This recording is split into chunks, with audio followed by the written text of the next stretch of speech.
time is now to step into changing the industry worldwide. So welcome to the J3U Coaching Podcast. Welcome back to the J3U Coaching Podcast today. Super excited for today's topic. It's a topic that's very passionate to my heart in regards to some training tricks of the trade. And today for the J3U Coaching Podcast, we've got Neto and Jamie Granville, two of the J3U coaching coaches. Super excited to have both of you on today. Really high level coaches and a lot to share in regards to training and a lot that we get to do here in person now that everyone's in Dallas and get to go over some training stuff kind of pretty consistently. So I'm pretty excited to dive in today. You guys got anything going on special, Neto, over there coming up over the next couple weeks, or what do you guys got? Just training? The shows are about to start, right? So starting in April, it will be like a lot of shows. So right now my mind is just like the 8 weeks out. Yeah. Just try to focus on my athletes. So I'm pretty excited. Watching those timelines, making sure those rates of loss are matching that show date, like all that kind of stuff, right?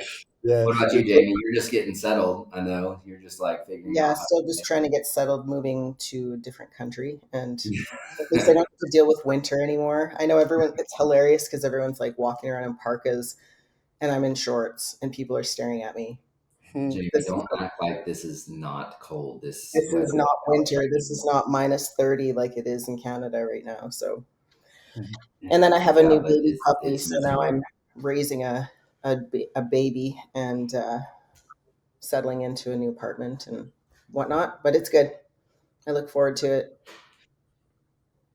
Well, like Neto mentioned, I don't know when you guys are listening to this, but shows are right around the corner, and I think a lot of training stuff is pretty important for those of you guys starting prep, those of you guys that are in the midst of prep, or even if you're about to go into like a post-show phase because you're competing in the early portion of the year.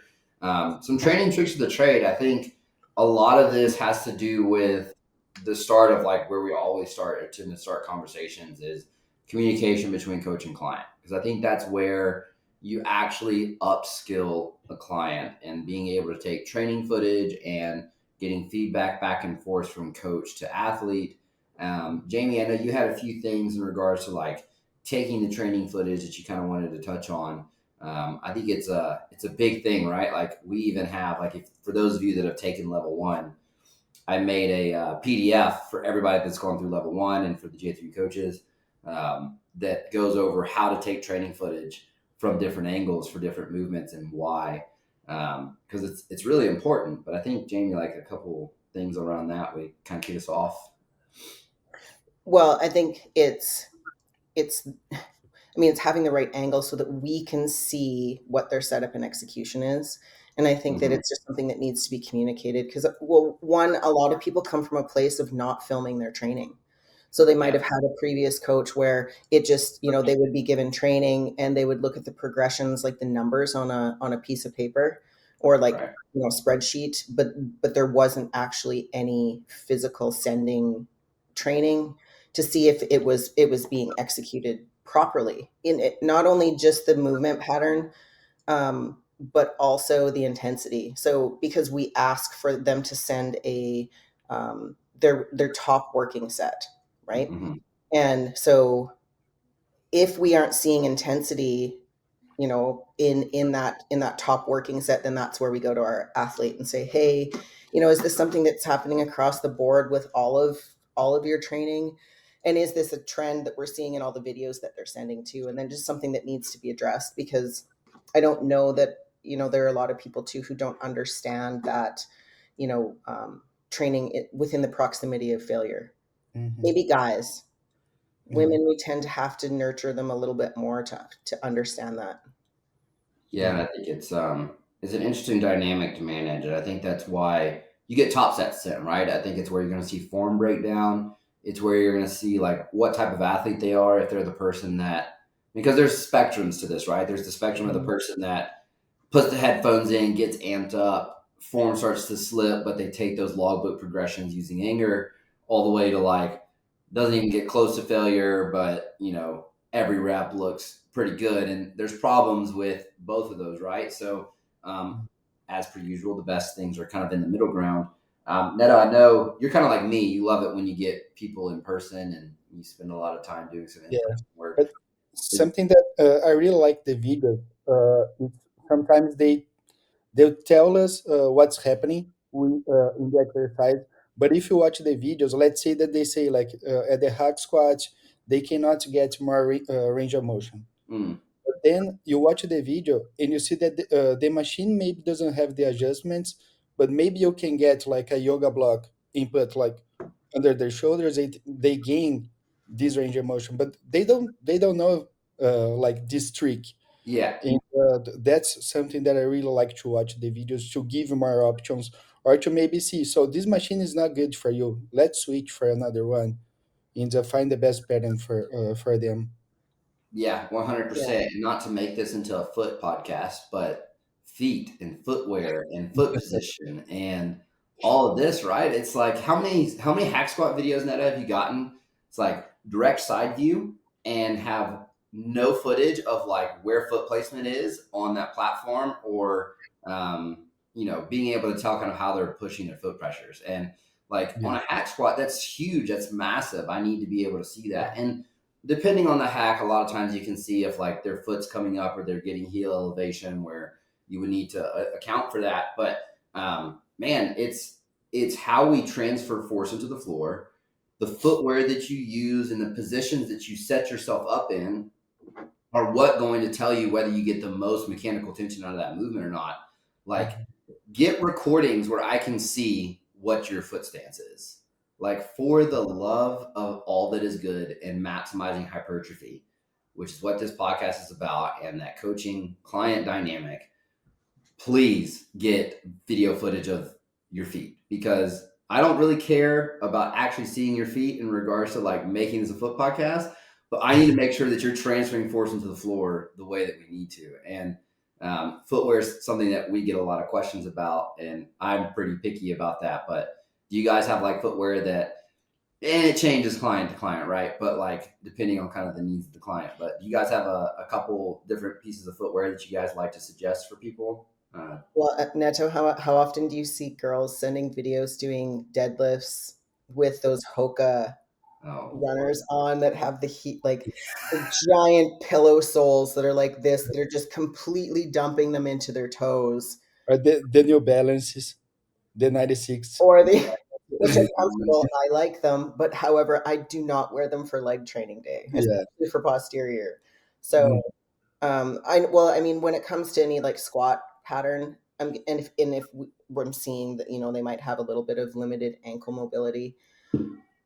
Or if you see them like they're putting plates under their heels, but they're wearing, like say chucks, or they're wearing a different type of like flat shoe, Yeah, yeah. yeah. then that's when I'll suggest, like a lifting shoe, like a weightlifting shoe, like a tier, or even like, I mean, Reebok makes good ones, Nike makes good ones, right? Mm, So a lifting shoe that has a bit of a heel elevation, has a hard sole, and where is it gonna send the force when you have a hard sole? It's Yeah. as opposed to using like a shoe that's like a pillow when yeah. you're Mm. training legs, right? You just don't want that. Hip thrust is another big one.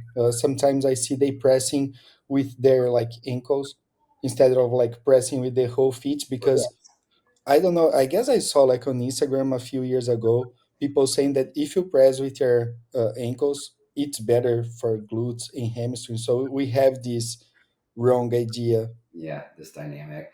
And Yeah. Netta, you bring up something that's actually really important is not just plugging in things you see from Instagram. I think that's huge, right? Like you see the favorite competitor that you like to follow or the favorite individual doing something on Instagram. It's like there's probably a why as to what they're doing, or maybe it's not what actually got them to that high level. Hmm. Have a conversation with the coach before you just go plugging in like new things or just like ask what they think about this because when we write sessions we're thinking on how do I sequence these movements together, and I'm gonna kick this to Neto quick because Neto, you've got like 90% females on your roster, and this is the population you tend to see it a little bit more in is Yeah. like just plugging in the latest booty craze or the latest craze from a training perspective. Yeah, Like I get, especially wellness, I don't see much, but for bikinis, Hmm. I guess they see like the top Olympians doing like some exercise that they, because usually the Olympians, they don't need to grow more. Hmm. They already have the size. It's just like fixing some details here and there. They don't need to build anymore.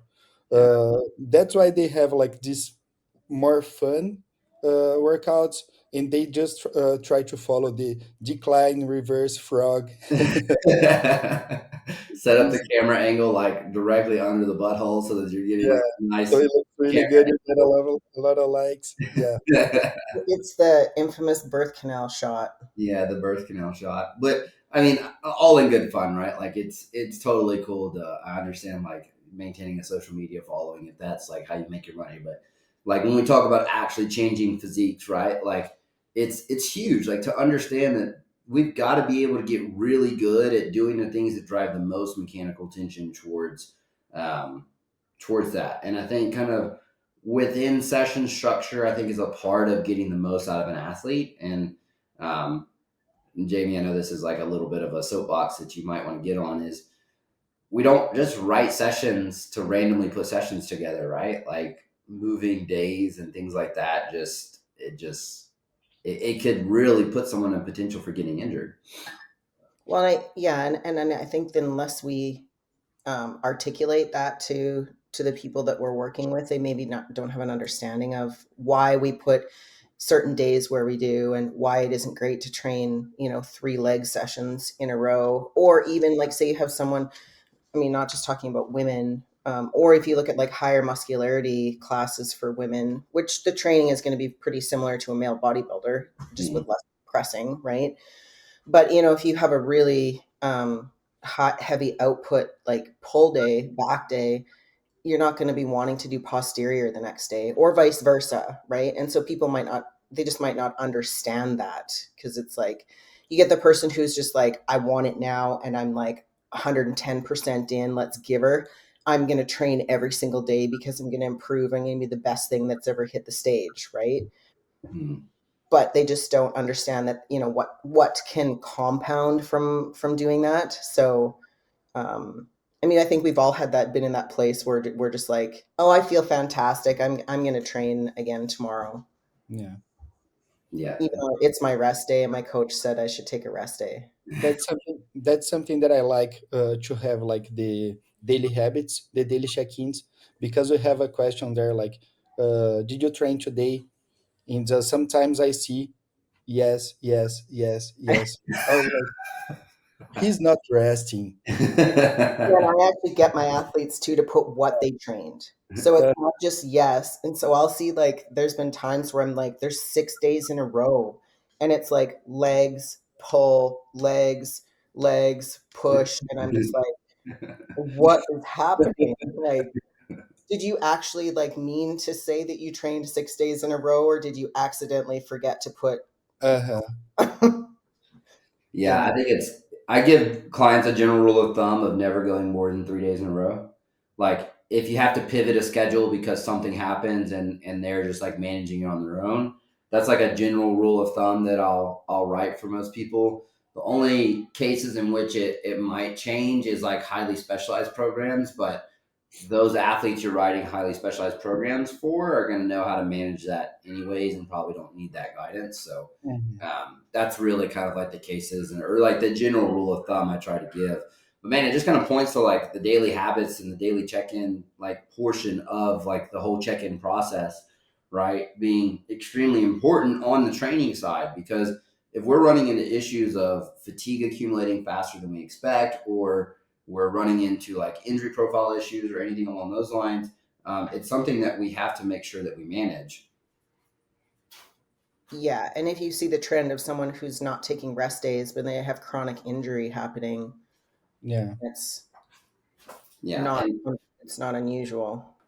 but when it comes to like building that like relationship between clients, like training footage and how you send training footage and how consistently you send training footage, I think is kind of the last piece of this. Maybe not the last, but one of the last few pieces of the tricks of the trade, right? Like consistency is king. And I do think that some people think that once they send it once, and then maybe they send it the second time, like just for the implementation of whatever you changed, they don't ever have to take it again. And it's like, that's not what we're doing training footage for. Like, yes, the first month to 2 months, there's a bit more like back and forth on the training than there potentially is as you get into working with someone long term. But we still should be sending training footage of the body parts that we have the most trouble progressing, in my opinion, because that's where we start to get into old habits really quickly, right?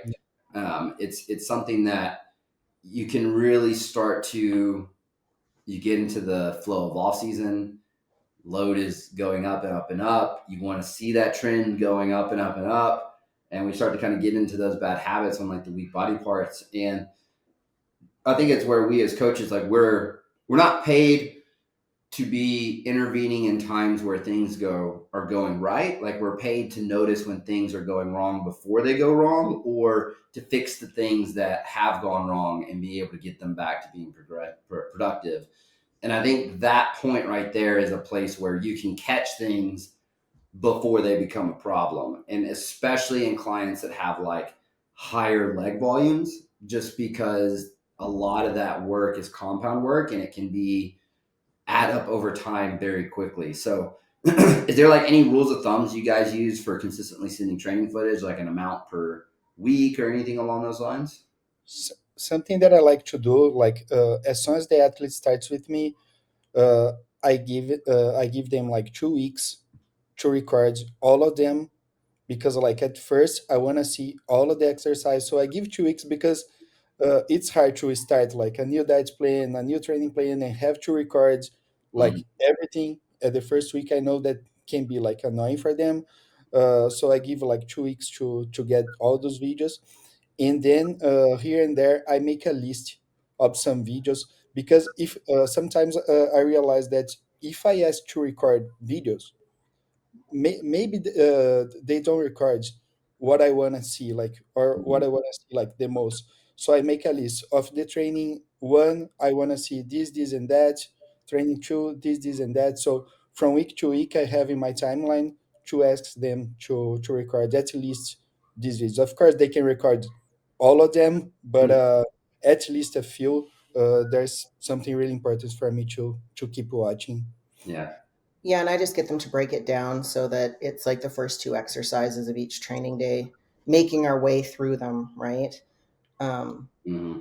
and then of course if I'm seeing any issues with those movements with those first videos, then giving feedback. And sometimes it's hard to give verbal feedback for it, and Mm-hmm. so I'll have to film myself doing it to Yeah. send it to them, Yeah. so Yeah. that and it's breaking it down for them to actually show them like how to set the machine up, what we're looking for. Like let's just say with like pull, and we have a lot of people who just make it bicep, or or their arm wrestling. And so to sometimes to articulate that to people, they don't understand it, and so then I have to send a video and break it down about why we want the wrist here and why we want the elbow here, and this is where we want the humerus, and we want the movement to start with retraction of scapula, whatever, right?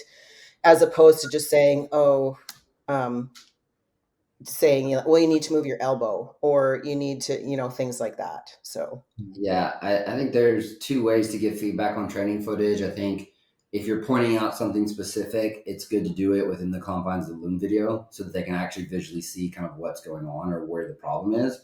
I do think there's a lot of value in leaving a commentary list or comments on the footage. So like for you guys, like using Kahuna's a list of like the bullet points, because then they can open it up and take it into the gym and look at the things they're trying to work on. Because that session that they have to fix something in might be 3, 4, 5 days after their check-in, and they might not fully remember unless they go and check that list, right? So I do think it's something that there's multiple ways to give feedback on training footage. Jamie, I do the footage of me doing something random all the time. Like now that we've got the gym in the back here at the house too, like it's even worse. Like I'll go in there and like with the cables, like show them like what I would want them to do and whatever setup they have, or do mobility work in there or whatever it might be. So all this like random footage of us like just doing exercises to be able to like translate it to the client. But it's funny, right? Because in our coaching app we have footage of all the training that we like typically put into training plans, right? There's to show them how to do it and everything. So it's like double feedback, but it's because it's that important. Like it's what drives the adaptation of hypertrophy. And I know Neto, you've seen this with some of like your clients, like people who never took care of it before and were struggling with progress, and then they switch and there's such a big focus on it that you see their progress start to skyrocket. And I think it's just like it's intangible evidence that we need to be so good at this skill because this is the skill of our sport. And I don't understand why it's not talked as if that is the case. Yeah. Yeah. I guess having like the key exercise for them, ensure that they are training really heavy Mm, and doing the exercise like 100% correct. It's the key, especially for, I mean, I would say for females, but for everyone. Like, but something that I noticed, like, especially on my wellness clients who cannot gain like glutes, mm, once so you know, like, let's say the Bulgarian split squat, the hip thrust, these will be like the main ones for her. So mm, let's make sure that they are doing like 100% correct, and then I keep like trying and trying and trying, maybe switch from bar to machines to mm. glue drive machine and find the best one for them. And once you fix that, it's just like weeks, Yeah. 4 to 8 weeks, it's a new body. Yeah. And I think the other thing too that we have to watch for, or that I watch for too, is if you look at like their progressions with their exercises, and it's, you know, if they're progressing with everything except for a couple of movements, Yeah.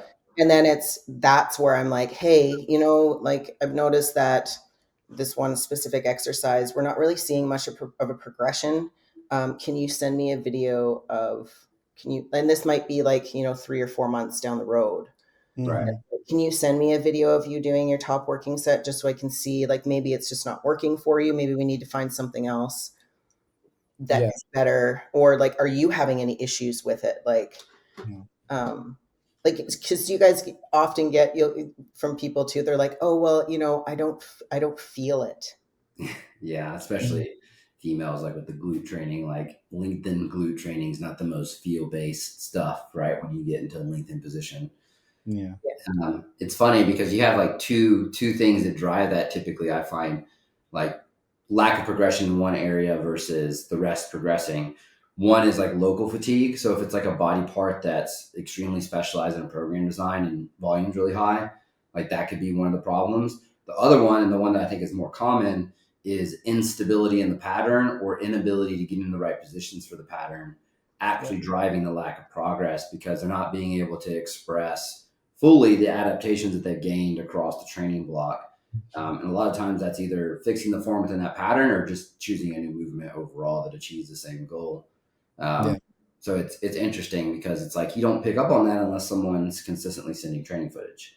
And again, it all comes back to consistently sending training footage.